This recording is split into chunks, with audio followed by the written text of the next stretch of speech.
Welcome to the Health Fix podcast, where Dr. Janine Kraus, that's me, gives you, a health junkie, a weekly dose of tools to help you increase your energy and resilience to life's stressors. Hey, health junkies, welcome to the Health Fix podcast. Today I'm interviewing Elizabeth Kristoff. She is the founder of Brain Based Wellness, where she has a ton of amazing videos that can help you to align your body and your mind. Now, I tried out some of her video series, and holy cow, it was quite impressive. And for those of you with chronic neck tension that like massage isn't working, acupuncture is not working, and you can't seem to get these like side muscles unlocked, this is the podcast for you. And for those of you who are super stressed and you're like, gosh, I do not know how to get out of fight or flight mode. It's interfering with my life. It's interfering with my athleticism. It's interfering with everything. This is the podcast for you. The Health Fix podcast is sponsored by BluBlox. That's BLUBLOX. Those guys are blue light blocking glasses. And let me tell you, I have been using their computer glasses for over a month now, and I have not had any headaches. I'm not feeling fatigued at the end of the day, and I am feeling great. That strain from me being on the computer and having these awful fluorescent lights above my head has gone away. So I challenge you to check out BluBlox, BLUBLOX today, and see what they can do for you. Hey everybody, I have Elizabeth Kristoff today on the podcast. She's an expert in using applied neurology to help move people out of pain, unwanted behavior, and stress response. She's the founder of Brain Based Wellness. That's an online platform that trains the nervous system and body to resolve old patterns, improve performance, and increase well-being. She's a certified applied neurology practitioner who has been in the movement and wellness industry since 2007. She works with folks from all walks of life to help them improve their connection from their brain to their body. And this is a big, big thing. And I can't wait to chat more with her to talk about how training your nervous system is an important part of your overall health, but an important part of helping you to manage stress effectively every single day. Let's get on with the podcast. Hello there, health junkies. I have a treat for you today. I have Elizabeth Kristoff on, and we are going to be geeking all out about nervous system things. And in particular, you guys have heard me say over and over again, the vagus nerve, the vagus nerve. We need to take care of that nerve, because if we don't take care of that nerve, we are going to have some troubles with chronic pain, chronic trauma stuff, chronic illness, and whatnot. So Elizabeth is here to talk all about her company, Brain Based Wellness, in addition to talking about her exercises that are amazing, by the way. We will talk all about those and how it's so important to include the nervous system in your total plan for health. So Elizabeth, welcome to the Health Fix podcast. Thank you. Thanks so much for having me. I'm excited to be here. Now, this is a concept that a lot of folks don't necessarily think about. You know, as a naturopathic doctor, people come into me and they're like, hey, doc, fix my problem. I've got chronic pain, I have chronic illness. I'm, just can't seem to get unstressed. And we go through acupuncture protocols, we go through breathing techniques, we do things of that nature. But it seems that we need to keep diving deeper and looking for what is it that set off the nervous system in the first place to get that bucket overflowing with stress and overwhelm. And how do we get from A to B, and how do we get to where we're at? So all of what you incorporate in brain-based wellness is amazing stuff. And I kind of have to go to the beginning and be like, well, how did you get involved in applied neurology, and what brought you to the field of neurology in the first place? Yeah, so I got involved in applied neurology originally for athletic performance and for pain management. I have been a mover my whole life, and I think without really even being aware of it, I used movement as a tool to help regulate myself. And it was something that saw me through a lot of the really challenging times of my life. And so from an early age, I was always a mover. And then I was driven to help other people, connect to their own movement abilities. And so as an entrepreneur, I began a business, a Pilates and movement studio, when I was 24 years old, and had that business for about 12 years. And when we were developing our teacher training program, I knew that I wanted the brain to be involved in that. I knew that, neuroscience was part of where movement science was going, and that there wasn't just a tight hip flexor. There was a brain that was telling your hip flexor to maintain a certain amount of tension, and that there was this whole operating system underneath that people weren't addressing when it came to strength, to flexibility, to athletic performance, and to pain. And so I started studying with a company called Z Health, that is an applied neurology company, in 2015, and started weaving that into working with all of my clients, to help them perform better athletically or to reduce chronic pain. And then I went through a series of events in my own life, a couple years later, around 2018, where I ended up losing that business. I dissolved my business partnership shares. That same week, my partner at the time was diagnosed, my romantic partner at the time was diagnosed with a rare cancer around his heart. And I went into being a full-time caretaker for him. And life just got really stressful from a bunch of different angles. And my nervous system started producing its own very severe outputs, like pain and dissociation, binge eating, chronic fatigue. I was just a mess, and I started to recognize in myself all of these signals that I saw in my pain clients, that I saw in my athletes. And I was looking at things from my background of understanding how the nervous system works and how it drives our life experience, our behavior, and our outputs. And I started realizing, man, there's so much more to training our nervous system than just athletic performance. It can be used to help resolve trauma, to change our behavior, to process stress, and that this operating system is really important to consider in all of that. And that took me onto a long healing road of using applied neurology to help heal myself, working with a bunch of different practitioners, somatic practitioners, applied neurology practitioners, different holistic practitioners, and really understanding that all of our behavior and our experience of life really comes from the health of our nervous system, not just our athletics. Mm-hmm.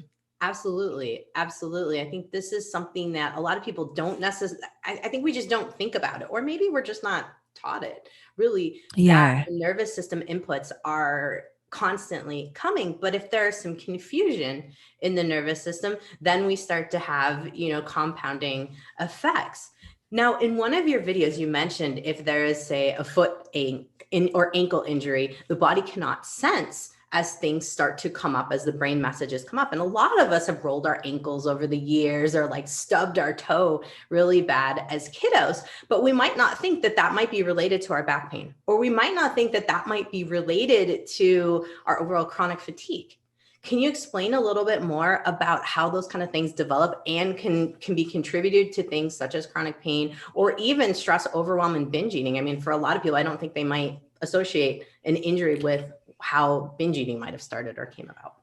Yeah, absolutely. We're definitely not taught the whole systemic nature of our body and our nervous system, and it's just not as compartmentalized as we think. And then as we go through life, just like you were saying, we have these injuries or issues that create deficits, unique deficits in our nervous system. And over time, the stress of those deficits leads to a nervous system that's experiencing more stress all the time. And then you start to move into more protective mode. So, just like you mentioned, maybe I have an old ankle injury that I never properly rehabbed, or maybe just because I wear shoes all of the time, the joints in my feet don't get mobilized, and my brain's map of where my foot is in space gets a little bit blurry. And then what happens is that every single step that I take is a little bit threatening to my nervous system and my brain, because my brain doesn't know exactly where my foot is going to land. Our system is always taking an input, using that input to generate predictions, and then producing an output to keep us alive. And so if my brain map is a little bit blurry, then my brain starts to move into a protective mode. So it's going to try to make my steps a little bit smaller because that is safer when my body map is not clear. So you might start to experience a lot of tension in your hip flexors because from the top of the lever, it's going to start to try to make your steps smaller. That might also lead to low back pain. And then if you keep ignoring those other signals, what happens is our body speaks to us quietly at first, and then it gets louder and louder and louder, right? So as we build up these compensations and deficits, our body's sending us these signals. Hey, we need to do something about this. Hey, this is stressful. And that stress builds up over time. The signals get louder, and then it can look like things like dissociation, migraine, chronic pain or more severe pain, binge eating, anxiety. All these are protective outputs. That's your brain's best tool to try to get you to interact with the world less, to get less stimulus coming in, because your old brain, not your prefrontal cortex, not your higher order thinking systems, but for your old brain in that moment, that is safer. And so if we can rehab that, if we can make your body map clearer and let each step become safe again, then your brain will not only give you more range of motion through your hip joint, because it trusts you to make quality movement, it'll give you less pain there. And then eventually less protective outputs and more performance outputs because it's safe now. Your brain can do its primary job of making predictions better. That's huge. The predictions things, I think we don't think about that. We're like, oh, we're constantly predicting what's going to happen. And I think on a big trauma level, because I talk a lot about trauma on the podcast, it's, one of those things that we don't realize. A lot of people come in and be like, I don't have any stress. I'm fine. Like everything's great. I just have this chronic injury, or I have this chronic neck tension. And one of the things I see, of course, that is tricky in my office is we will work on someone's neck, get it relaxed with acupuncture in the office and other techniques. And then they walk out, they're like, yeah, it was great for like a couple of days. And then I'm back to wearing my shoulders as earrings and doing this sort of thing. Have you seen in your work that chronic neck tension, if we do some of the exercises you were showing, like the vestibular exercises, some of the visual exercises, have you seen some change there? Yeah, I think it's really important what you mentioned about how, our brain will bring us back to the state where it feels safer because our brain's primary job is our survival. And our old brain is always taking in all this information and deciding like safe and unsafe and then generating an output based on that. And so, if we're addressing the symptoms without also giving our nervous system and our brain the stimulation that it needs, it's very likely to recreate that pattern because that's how it feels safer. So, and that is one of the reasons that I created the membership site, is to let people develop a practice of daily training their nervous system, daily giving it the stimulus that you need. And just like you were talking about, like watching those little videos, I have a free video series on there that people can watch to get little exercises that you can really implement every single morning to make it a daily practice to train your nervous system to be more resilient, so that over time that pattern goes away. But our nervous system is malleable and it's always changing in response to the stimulus that we give it. And so we can have agency over that stimulus coming in. And just like we train our muscles in the gym, you can make a practice of 5 to 10 minutes a day of nervous system training so that you're really starting to change some of the root causes, so that your nervous system actually functions better by getting the stimulus that it needs, and by training the input systems, like you said, like your vestibular system, which is the balance system in your inner ear, or your visual system, or your body mapping system, to all the time be giving your brain higher quality input, higher quality information, so that it can do its primary job of making predictions better. Then the nervous system as a whole is under less threat on a second by second basis. And then you can really start to change those patterns. I love that. And the fact that it's only 5 to 10 minutes each morning, because a lot of people are like, all right, how much of my life do I have to dedicate to this? But seriously, guys, one of the really important things that Elizabeth brings up is we're talking about the visual, because a lot of us have impaired vision, maybe from childhood, whatnot. But as we get older, we start to say, oh, my vision just isn't what it used to be.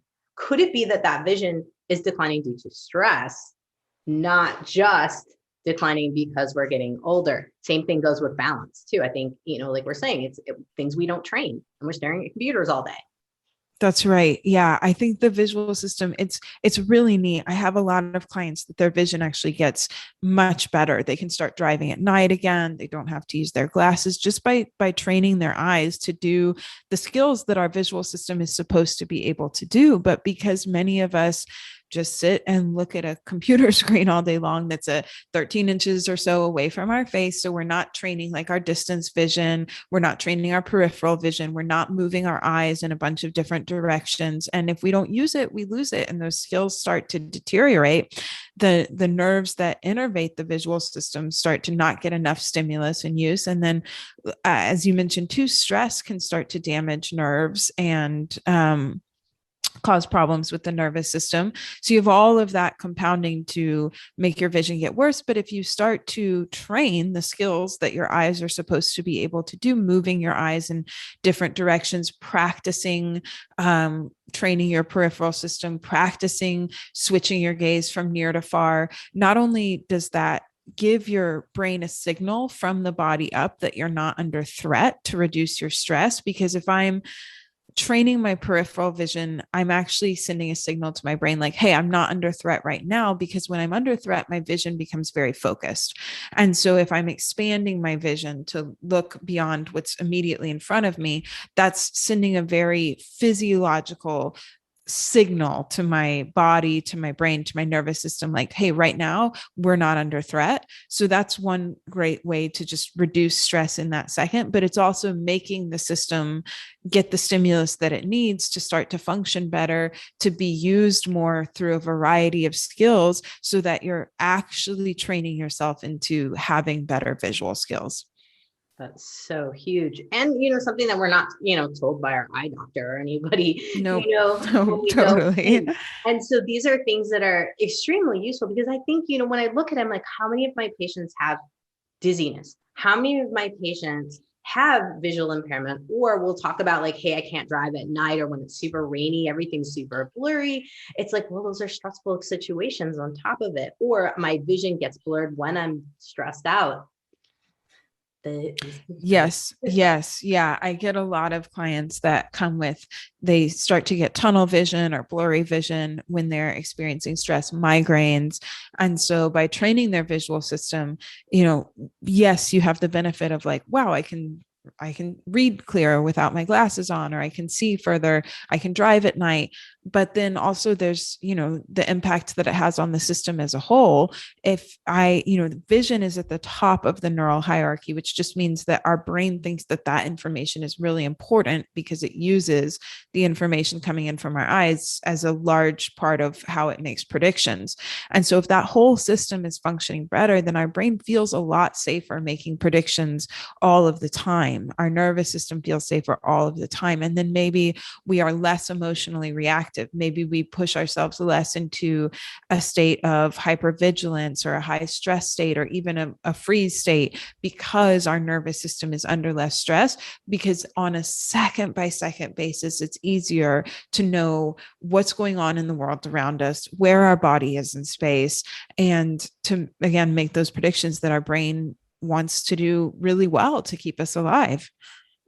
That was well said. I can't even say much of that other than like, yes, we all need this. Like, we need to sign up right now. So let's talk a little bit more about your video sequence, because of course that's, what you're offering for free right now for folks. And we'll get you guys the link, and it'll be in my podcast notes at drjcarlsonD.com. But let's talk about these videos, because I went through the whole series because I wanted to see what they're all about. And I found them fascinating and stuff that, I hadn't really done before. Nothing, everything was different, because a lot of people are going to be like, oh, we're going to be doing balance drills, we're going to be doing that. I'm like, no, this is completely different. So tell us a little bit about your video series and what we're going to see in there, what we're going to go through.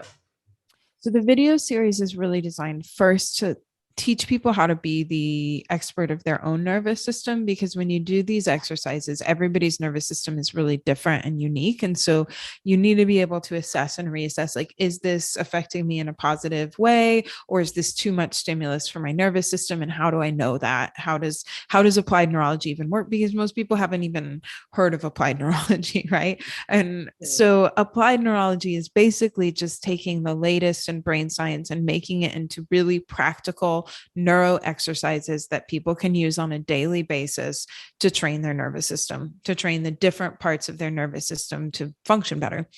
And so the video series will teach you how to recognize signs of threat in your own body or recognize if an exercise affects your nervous system positively.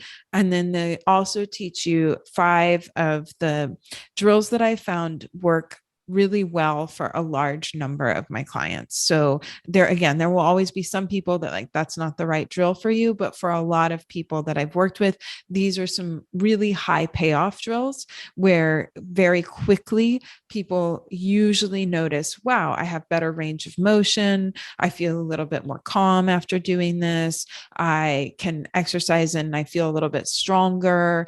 And those are all ways to tell that, man, this is stimulus that my brain needs. This is stimulus that my nervous system likes. And if I do this daily, important areas of my brain, important nerves, maybe like my vagus nerve, are getting more stimulus, and my body and my brain like that. So I should keep doing this. I like it. I like it. So let's talk a little bit about athletes, because I do have a lot of those folks who listen to my podcast, or even weekend warriors or folks who just love to geek out in the gym. Now, if someone has chronic pain that they find that happens, with a certain exercise, or they're kind of pushing through some chronic pain with working out, would these exercises be the thing to do like right before, the morning before? How do you integrate them into? Yeah. So I think the best way to integrate them is whenever people will really do them. So yeah. I kind of let people decide, like, do I want to do this in the morning? But in general, yes, just like that, I would do it right before you work out so that you're bringing your nervous system into an optimal state before you work out. The way that pain is viewed from an applied neurology perspective is sometimes pain is an acute injury. And if it is, you probably need to lay off, right? There's something going on, go see your doctor. But a lot of times, if you have pain that lingers for a really long time or it migrates around, it's a signal from your brain that your brain is just under too much stress, too much threat. And it's trying to get you to reduce the intensity of stimulus coming in because it doesn't feel safe. And so if we can make your brain feel safer by training the nervous system, then you will no longer experience that output of pain. And you will be able to do your workouts, be able to do the things that you want to do in life without having that protective output of pain. So if you can give your nervous system the stimulus that it needs, not only will you experience less pain in the workout, but as you start to experience those movements without pain, you're also teaching your brain that it's safe, and that in applied neurology, they're just saying like all you need is one good rep, one good rep to teach, one good pain-free rep to teach your brain, hey, this is possible without pain. And the more of those you accumulate, the less you move into that pain pathway, the less of a well-worn pathway that pain pattern becomes. And the more you can have a new, different experience that becomes the norm over time.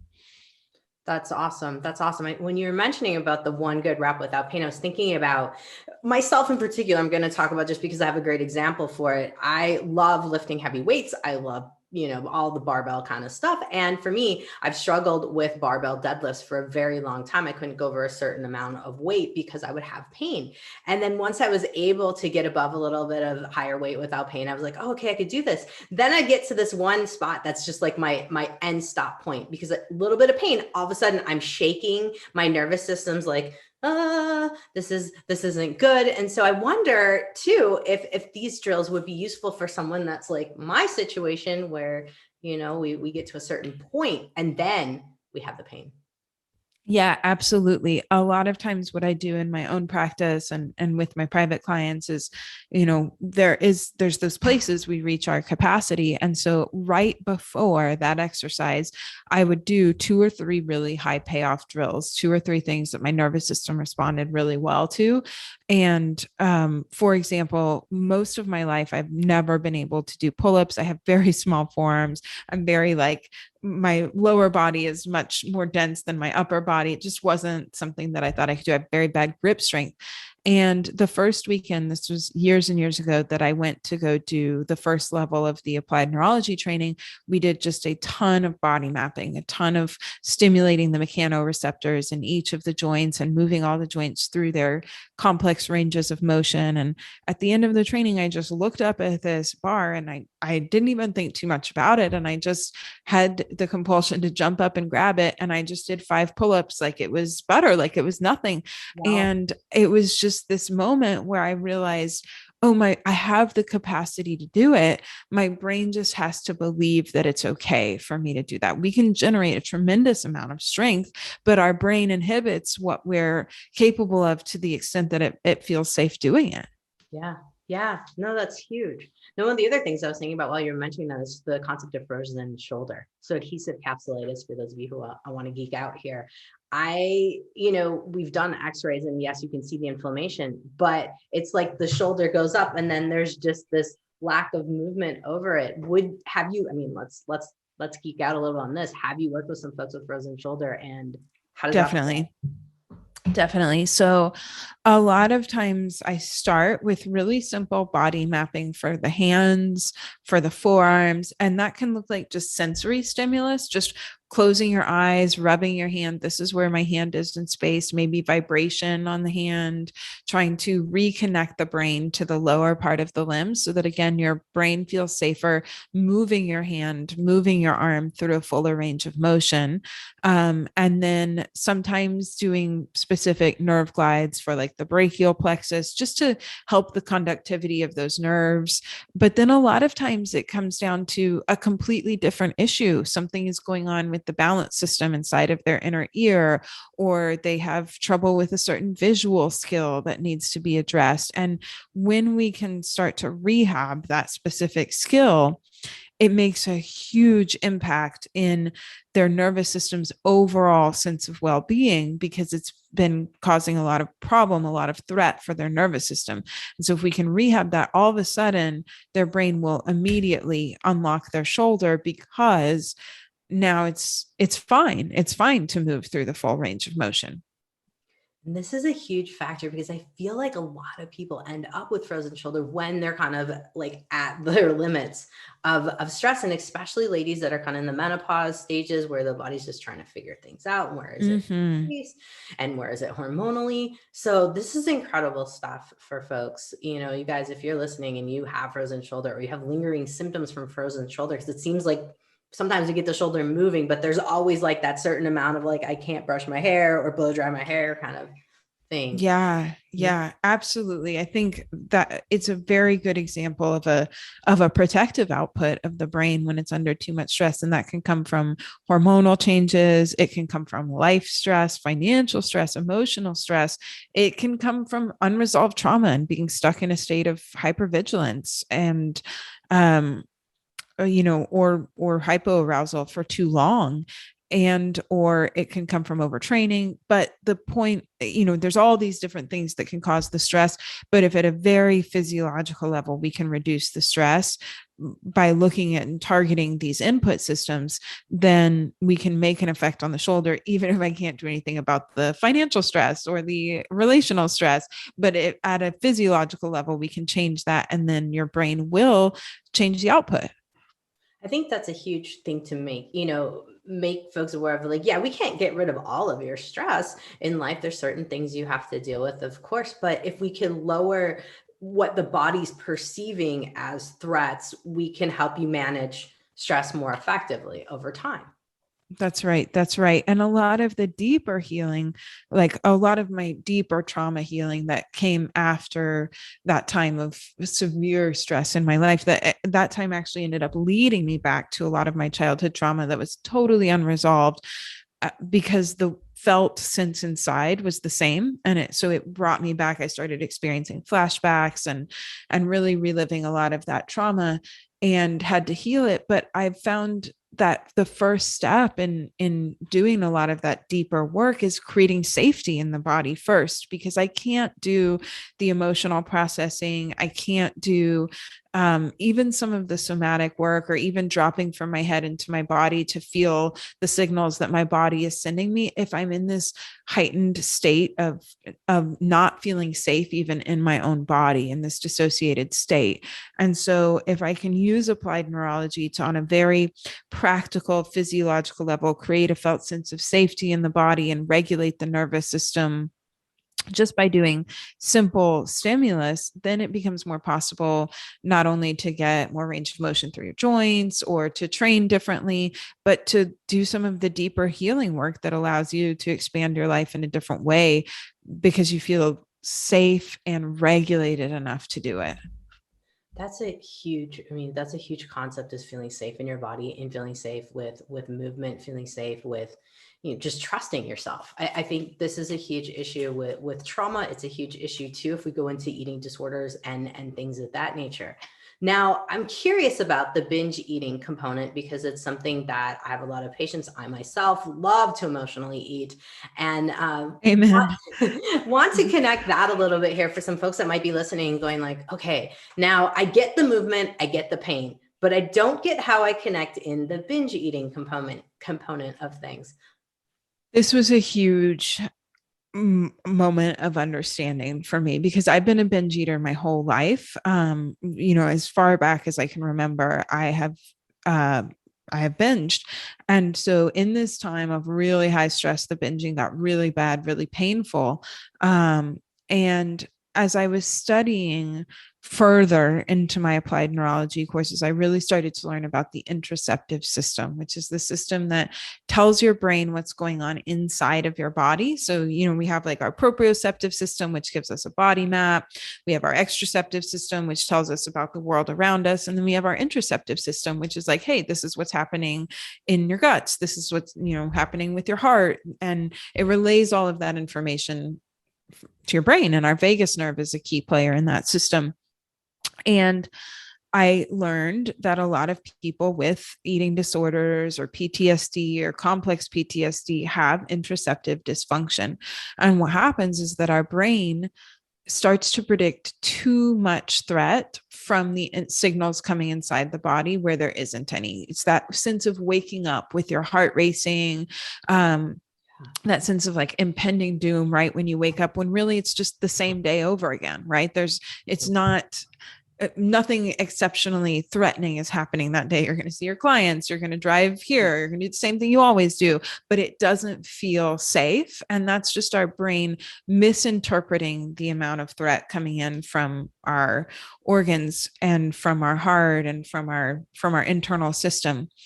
And I started to look more and more into that and realizing too that I was also very stuck in these cycles between a sympathetic nervous system response, which is fight and flight, too much arousal, too much threat. And then I would, cycle right into a freeze state of hypoarousal where I experienced a lot of brain fog, shutdown, extreme fatigue. And I was with a partner at the time, my partner that had cancer, and he also had complex PTSD and also experienced a lot of autoimmune after his cancer surgery. And I started reading all of these books to try to understand what was going on inside of his body.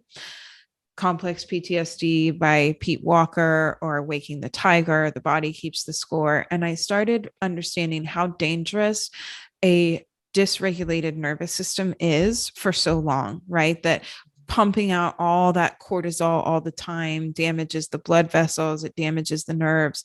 And I began to understand that our brain and our nervous system will try to drive things to regulate us because staying stuck in that state of chronic stress is dangerous and leads to a disease state. And so what's one great way to move me out of that heightened state of sympathetic response, that fight and flight, hyperarousal state, is to eat a bunch of food, because it will give my vagus nerve and my interoceptive system a lot of stimulus, which is lacking.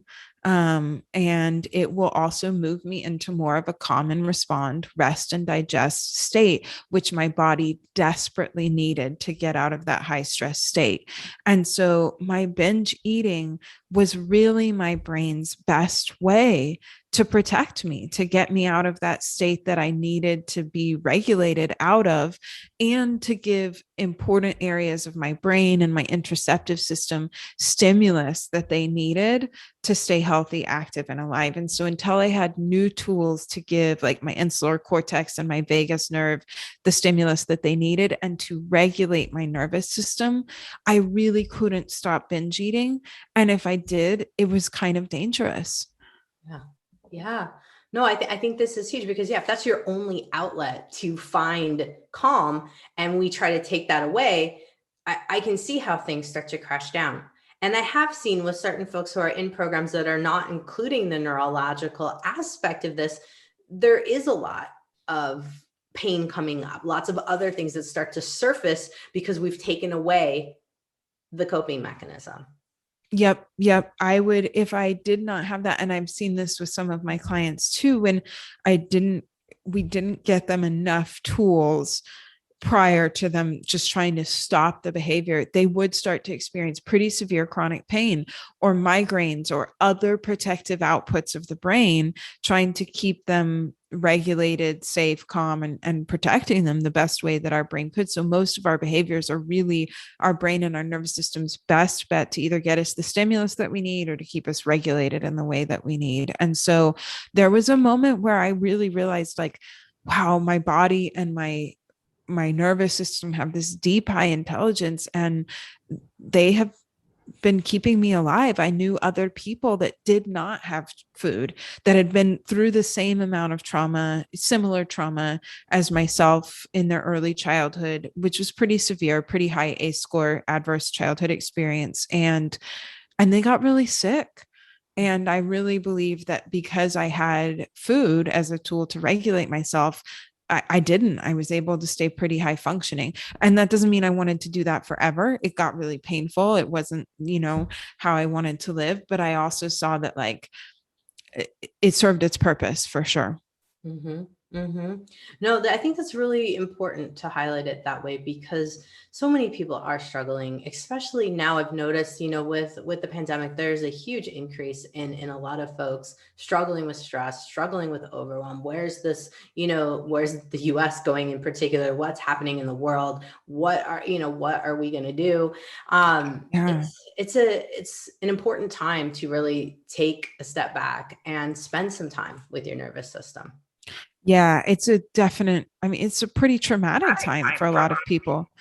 And change is threatening to the nervous system all the time, whether it's good or bad change, again, because we use pattern recognition to make predictions to keep us alive. And so any change is threatening. And we've all been under a period of intense change and just so much threat coming at us all the time that I think we do really need tools to help us regulate ourselves. And there are deeper reasons for a lot of disordered eating, emotions underneath there, and old subconscious scripts, but none of that can really be unearthed until we first can feel safe not engaging the behavior and regulate ourselves enough to address that stuff differently. I think that's really important, feeling safe in your body. A lot of people are asking me over and over again, like, yeah, doc, I know I'm super stressed out, or I know my vagus nerve is out of balance. What do I do? What do I do? And typically it's been going down breathing exercises, finding fun, doing things of that nature. I didn't think of neurological based, exercises. So this is a great addition to my practice, but also I think it's a great addition to someone's life in general.